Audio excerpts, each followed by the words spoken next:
The Assembly will hear an address by His Excellency Recep Tayyip Erdogan, President of the Republic of Turkey. May I request protocol to escort His Excellency?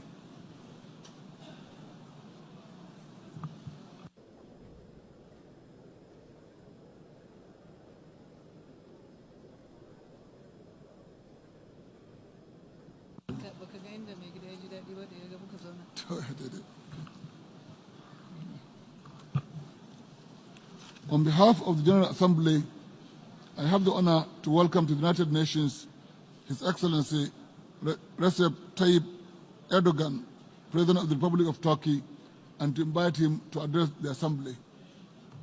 Mr. President.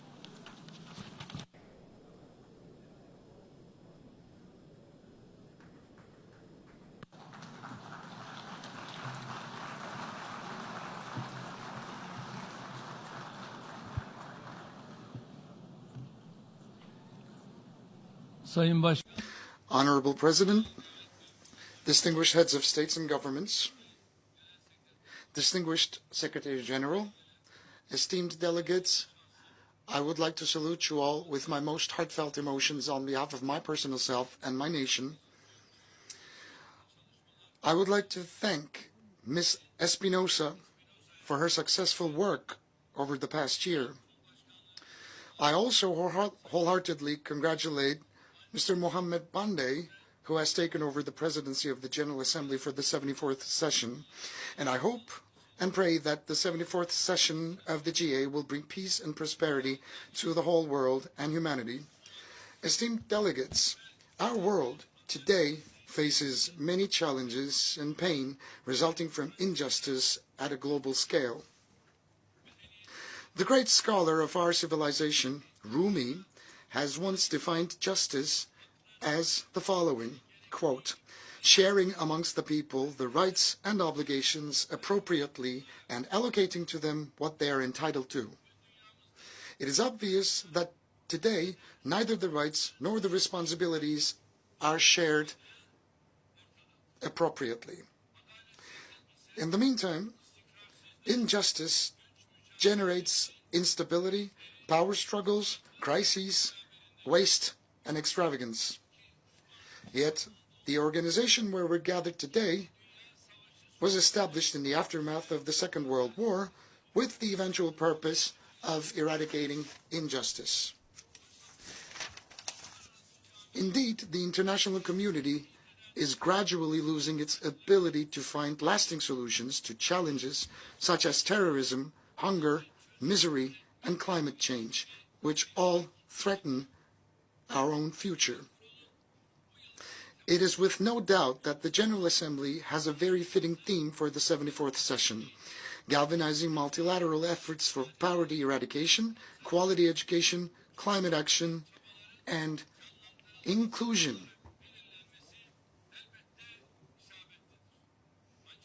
But what's more important than that is to understand what we can achieve together. It is unacceptable to see that one part of the world lives in luxury and enjoys benefit of prosperity, while people in other parts of the world suffer in the hands of poverty, misery, and illiteracy. It is painful to see that a fortunate minority in the world are discussing issues such as digital technology, robotics, artificial intelligence, and obesity, whereas more than 2 billion people live under the poverty line and 1 billion people suffer from hunger.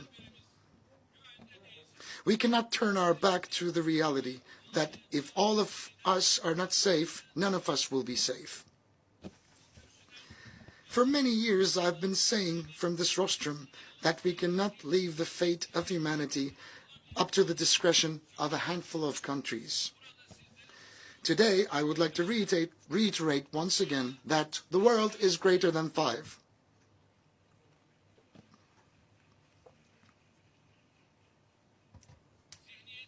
It is nighttime that we change our current mentality, our institutions, organizations, and rules. The inequality between nuclear states and non-nuclear states is alone enough to undermine global balances. It bothers us, like anyone else, that the weapons of mass destruction are used as leverage in every crisis instead of their total elimination. The possession of nuclear power should either be forbidden for all or permissible for everyone.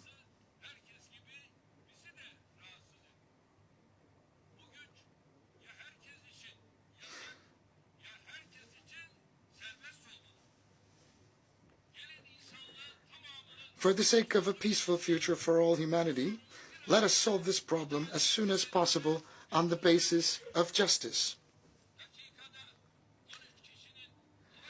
At a time when 13 people lose their lives due to air pollution every minute and where global warming threatens our own future, we cannot remain indifferent in the face of such challenges. First and foremost, we need to strengthen the United Nations' potential and efficiency. In particular, we should carry out at once the much-needed fundamental reforms in line with the principles of justice and equality within the Security Council. With a proactive and a humane foreign policy, Turkey embraces the rest of the world and strives to find justice-based solutions to our problems. It is not without a reason that Turkey has earned the titles of the most generous country in terms of humanitarian aid, as well as the country hosting the largest displaced persons in the world. The third African Union-Turkey Partnership Summit to be held in Turkey in 2020 will constitute another concrete example of our dedication and our proactive, humane policy. I invite all the countries present under this roof to support our policies and initiatives, which we have formulated on the basis of justice, ethics, and conscience. Esteemed delegates, today Syria has become a place that hurts the most collective conscience of humanity, and it has become a symbol of injustice. Since 2011, the regime and the terrorist organizations, as well as the forces encouraging them, insistently pursue a policy of perpetual crisis. Almost 1 million people were killed and 12 million people were displaced, and half of that population were forced to live elsewhere. And the Syrian crisis has to be ended once and for all. Turkey is the country that has been mostly affected as a result of the imposition of Daesh threat. This terrorist organization has harassed our borders and targeted the very heart of our cities near the borders with suicide bombings, which have killed hundreds of Turkish citizens. Turkey is the country who has inflicted the first and the heaviest blow to the Daesh presence in Syria. With the Operation Euphrates Shield, we have neutralized approximately 3,500 Daesh terrorists, and we have paved the way to the collapse of this terrorist organization in Syria. We are also at the forefront of international efforts to identify terrorists and foreign fighters coming from all over the world to join Daesh through imposition of entry bans and deportations to and from our country. On the other hand, Turkey today is the most generous country in terms of humanitarian aid, taking into consideration the ratio of Turkish official humanitarian assistance to its GDP. We are currently hosting 5 million refugees fleeing conflict, starvation, and persecution. In other words, there are more asylum seekers in Turkey than the total population of 29 states in the United States. 3.6 million asylum seekers in our country are mainly from Syria. I mean, the number of the Syrian brothers and sisters that we are currently hosting in our country well exceeds half of the total population of NYC. We've spent $40 million for the asylum seekers in the last 8 years. But have we received anything as Turkey? Let me tell you. From the EU, we have until so far received, not directly into our national budget, by the way, just through international organizations, which was allocated to Disaster Relief Agency of Turkey and the Turkish Red Crescent, not more than 3 billion euros. 365,000 of the asylum seekers who fled to our country safely returned to the areas we have secured in Syria, such as cities of Jarablus and elsewhere. Nearly half of Syrian refugees are under the age of 18. The number of the Syrian children born on our territory reached 500,000. We're not only providing accommodation to them, but also essential services such as education and healthcare. Unfortunately, the world and the international community is too quick to forget the survival journey that they have embarked upon, ending in the dark waters of the Mediterranean Sea, or against the security fences stretching along the borders that they're trying to flee. As you can see, this is the picture of baby Aylan that was beached, which was a long time ago, and it's been forgotten already. No, never forget that this can happen to you, because baby Aylans, there are many baby Aylans. There are thousands of millions of baby Aylans that we need to take measures for. This is a responsibility that we have to rise up to. Only within the first 8 months of this year, we have received 32,000 irregular migrants and saved them from drowning at sea. Also, during the first 8 months of this year, we have spent 58,000 irregular migrants back to their countries, excluding Syrians. And with those fleeing from other parts of the world, Turkey currently hosts 5 million oppressed and victimized people on its soil. Unfortunately, we were left alone in our selfless sacrifice towards asylum seekers. In Syria, there has been no genuine return to the regions controlled by the regime and the terrorist organizations such as PKK, YPG, and Daesh. The parts liberated and secured by Turkey are the only places that the Syrians could have returned to. Today, we face 3 important issues that we need to handle while we're trying to settle the humanitarian crisis in Syria. Number 1, the territorial integrity and the political unity of Syria. And in order for that to be possible, the Constitutional Committee is a very critical element, and it has to be operational in a very effective manner. The beginning of last week, we got together along with my Iranian and Russian counterparts in Ankara, and as a result of the Russian summit memorandum, we've managed to accomplish a significant majority of our targets. When we reach a permanent political solution in Syria, the territorial integrity will be restored once again. And the second important issue is the following. We need to do everything that is possible in order to prevent a possible massacre in the city of Idlib and an immigration influx consisting of 4 million individuals from Idlib.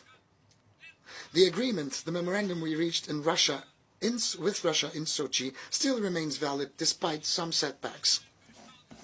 Turkey cannot afford to bear another migration influx.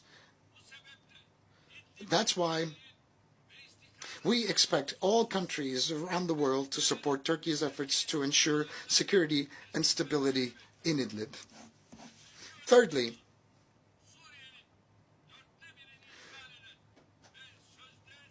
the elimination of PKK and YPG terrorist organizations in the east of the Euphrates, which occupy a quarter of Syria and tries to legitimize itself under the name of the so-called Syrian Democratic Forces.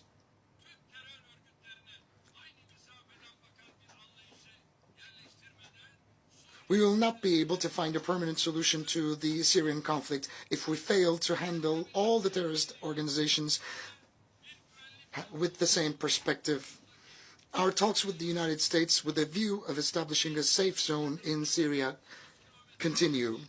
We intend to establish a peace corridor with a depth of 30 kilometers and a length of 480 kilometers in Syria and enable the settlement of 2 million Syrians there with the support of the international community. Here I'd like to show you a map briefing our plans. This is the border of Turkey that you can see, and below you can see the proposed safe zone. If this safe zone, the secure zone, can be declared, we can resettle confidently somewhere between 1 million to 2 million refugees. We can afford that opportunity. Whether the United States or the coalition forces, Russia, Iran, we can all together walk shoulder to shoulder, hand in hand. The refugees can be resettled through saving them from tent camps or container camps. We can take the steps that are necessary forward all together. This is not a burden that we can bear exclusively as the Republic of Turkey. We need to take the necessary measures as soon as possible.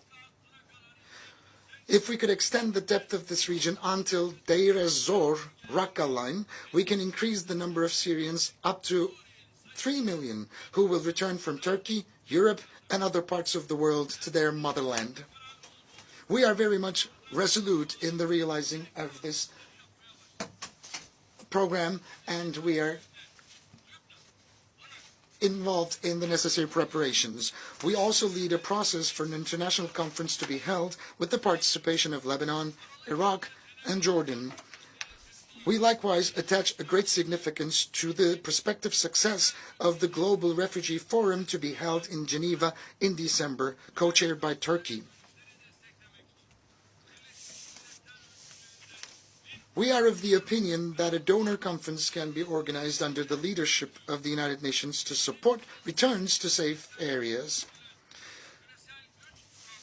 There is global need for effective implementation of the Global Compact for Migration and the Global Compact on Refugees adopted last year at the United Nations.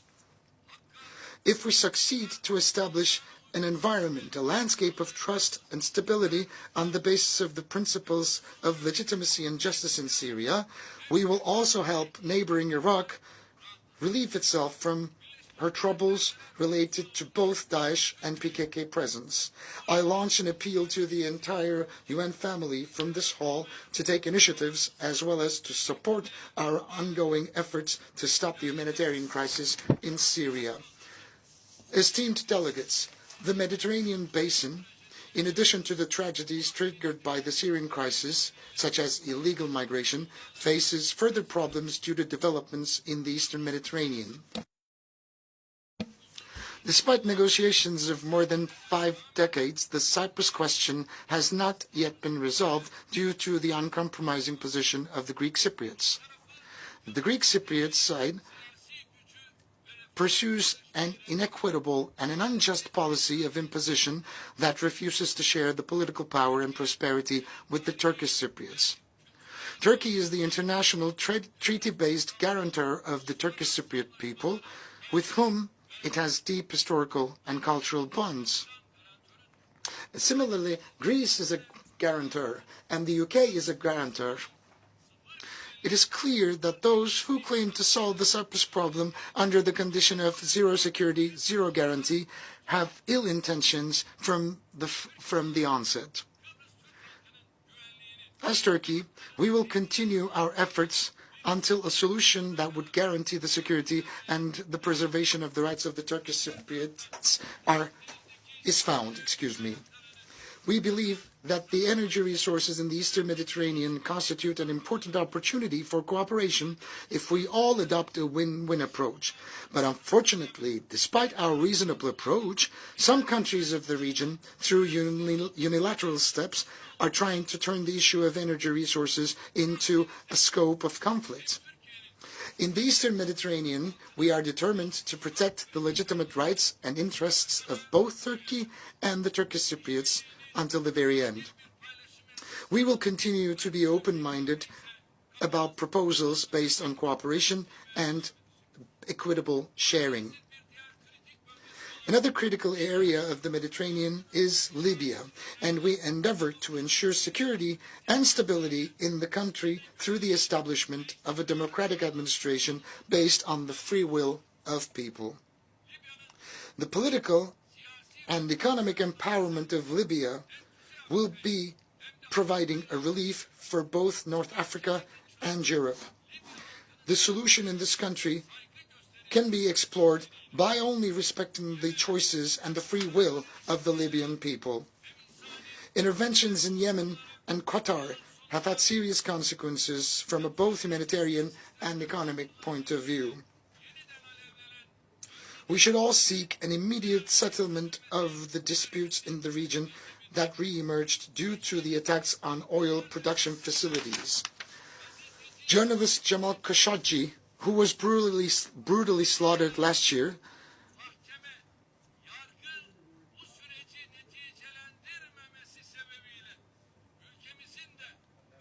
has become a symbol for the need of justice and equality in the region, as the courts have not reached yet a verdict regarding his demise. And we will keep on following up the developments there, as we are so much committed to this case.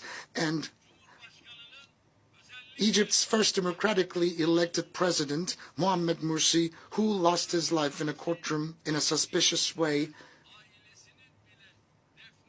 is another issue that we're heavily invested in, and his family was not allowed to bury him properly. It's a bleeding wound in our hearts.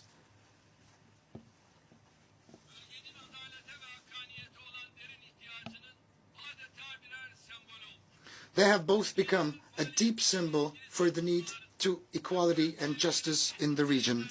We also hope that the discussions about Iran's activities, as well as related threats to this country, will be resolved in a rational framework. Esteemed delegates, today the Palestinian territory under Israeli occupation have become one of the most striking places of injustice.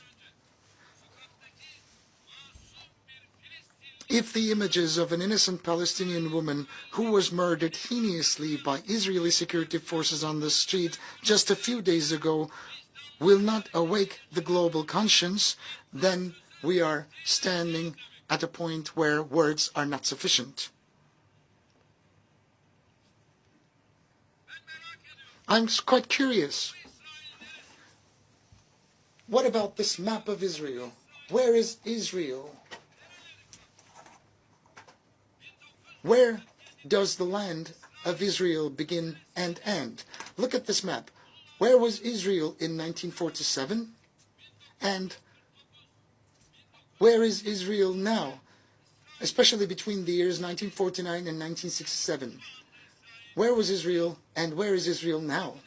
Look, this is 1947, the land of Palestine. There is seemingly almost no Israeli presence on these lands. The entire territory belongs to the Palestinians, so the map suggests. But the year 1947, the distribution plan takes place, gets ratified, Palestinian lands start shrinking, and Israel starts expanding. And from 1947 to 1967, Israel is still expanding, Palestine is still shrinking. And today, the current situation, there is seemingly no Palestinian presence. The entire land belongs to Israel. But would it suffice Israel? No. Israel is still willing to take over the remaining of the land, but what about the United Nations Security Council? What about the United Nations? And what about the resolutions therein? Are those resolutions being activated? Are they being implemented and enforced? No. So we have to ask ourselves, what does the UN serve? Under this roof, we are producing resolutions without any effect. So when do you think, or where do you think justice can prevail? This is our main suffering. This is where the pain is coming from. The current Israeli government and the administration, right next to these murders and atrocities, is busy with intervening and attacking the historical legal status of Jerusalem and holy sacred lands and artifacts. As Turkey, we have a very clear stance on this issue. The immediate establishment of an independent Palestinian state with homogeneous territories on the basis of the 1967 borders with East Jerusalem as its capital is the only solution.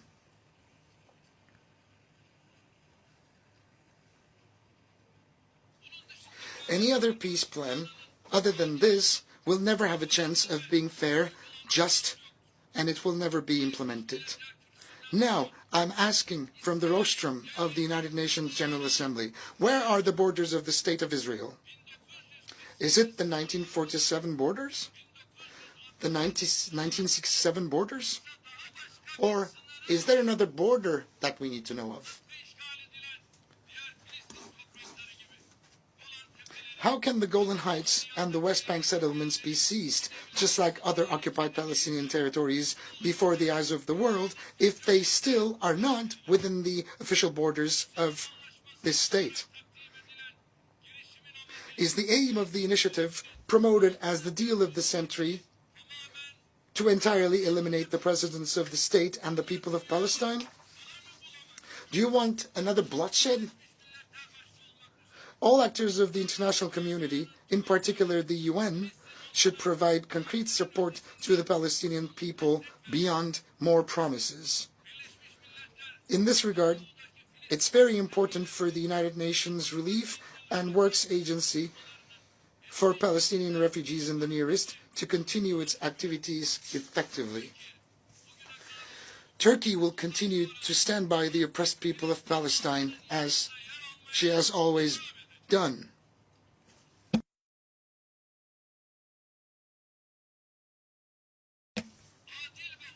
It is also very important for a fair and a peaceful future that the South Caucasus ceases to be one of the areas of conflict and tension in the world. It is unacceptable that Nagorno-Karabakh and its surrounding areas, which are the Azerbaijani territories, are still occupied despite all of the resolutions adopted. One of the problems to which the international community fails to devote enough attention is the Kashmiri conflict, awaiting a solution for 72 years. The stability and prosperity of South Asia cannot be separated from the Kashmiri issue.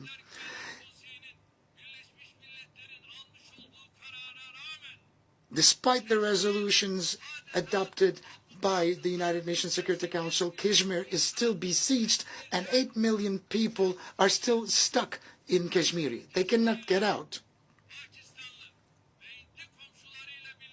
In order for the Kashmiri people to look towards a safe future with their Pakistani and Indian neighbors, it is imperative to solve this problem through dialogue on the basis of justice and equality instead of conflict.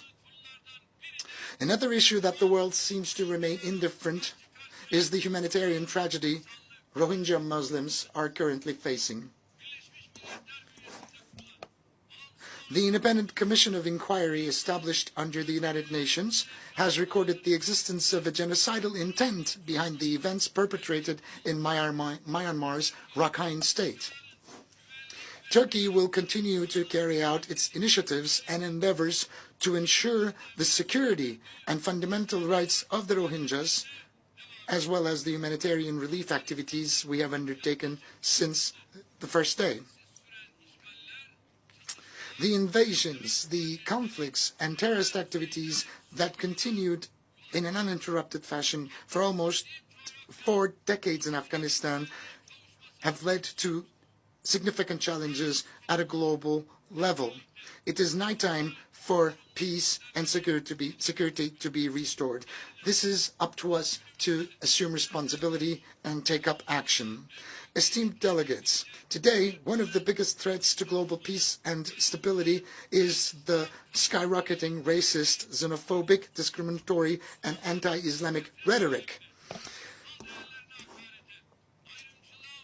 Muslims are ranking number 1, whose who are the subjects of hate speech, discrimination, and defamation against their sacred values. The most striking example is the terrorist attack that took place last March in Christchurch in New Zealand. Just like the terrorist attack targeting Muslims in New Zealand was unacceptable, the acts of terrorism targeting Christians in Sri Lanka and Jewish communities in the United States are equally wrong and unacceptable. We are responsible for turning this disease into a raging insanity. The populist politicians seeking to garner votes by provoking these tendencies, as well as the communities normalizing hate speech under the pretext of freedom of expression, are in the leading spots, and they are the ones to blame. The prejudice, the ignorance and bigotry, as well as the attempts of marginalization towards the migrants, particularly the Muslims, pave the way for the rising of these morbid tendencies. This scourge can only be defeated by common will and efforts. It is our fundamental duty as statesmen and stateswomen to adopt an inclusive and tolerant public rhetoric to eradicate this foe once and for all. The Honorable Secretary General of the UN has recently introduced an action plan for safeguarding religious sites. It's a UN initiative in the establishment of which Turkey has shown political leadership as a part of Alliance of Civilizations. We hope that this action plan will help raise awareness on this issue, and I hereby request the designation of March the 15th by the United Nations as the day when the Christchurch attack was carried out to become the International Day for Solidarity Against Islamophobia. I also invite the Islamic world to start a thorough assessment of all the issues, particularly the Sunni-Shia divide, which have provided so far the ground for its internal conflicts, as well, which served as political instruments for power struggles and settle the disputes once and for all. Turkey is a rightful successor to the collective heritage of both Eastern and Western civilizations due to our geographical location at the center of the ancient world. Therefore, we are obliged to take necessary steps forward and assume responsibility and rise up to the occasion. We continue to fulfill our responsibilities towards humanity as we are deeply affected, indirectly or directly, as a result of crises that besiege our region. A United Nations, and in particular a Security Council reformed on the basis of justice, moral values and conscience, will provide hope and aspiration to humanity once again. Turkey stands ready to support all of the endeavors and initiatives in that regard. With this understanding, we are willing to assume the presidency of the 75th United Nations General Assembly. Therefore, we have nominated for this important post Ambassador Volkan Bozkır, former Minister of European Union and current Chairman of the Foreign Affairs Committee of the Grand National Assembly of Turkey. We have full confidence that Mr. Bozkır, a seasoned diplomat and politician, will shoulder this responsibility very successfully. I believe you will not spare your support to him. Istanbul, the biggest city in Turkey, currently hosts various UN regional agencies, and we would like to turn Istanbul into a bigger regional and a global hub for the United Nations. The United Nations Technology Bank for the Least Developed Countries became operational in the vicinity of Istanbul last year. We also appreciate the positive and encouraging reactions we have received in return for our proposal to host a United Nations Youth Center in Istanbul, which I have announced last year from this very rostrum. The members to the UN Group of Friends of Mediation that we co-chair have reached 59. We have carried this UN initiative into the Organization for Security and Cooperation in Europe and the Organization of Islamic Cooperation. I believe that it is within our reach to find fair, equitable, and conscientious solutions to all of the global challenges that we face. And I would like to conclude my remarks with the following wishes.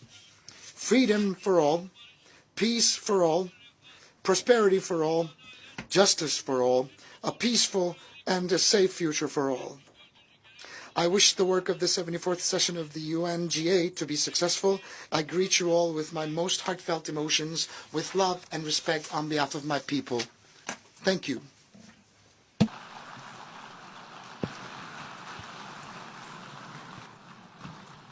On behalf of the General Assembly, I wish to thank President of the Republic of Turkey, His Excellency Recep Tayyip Erdogan, for the statement just made.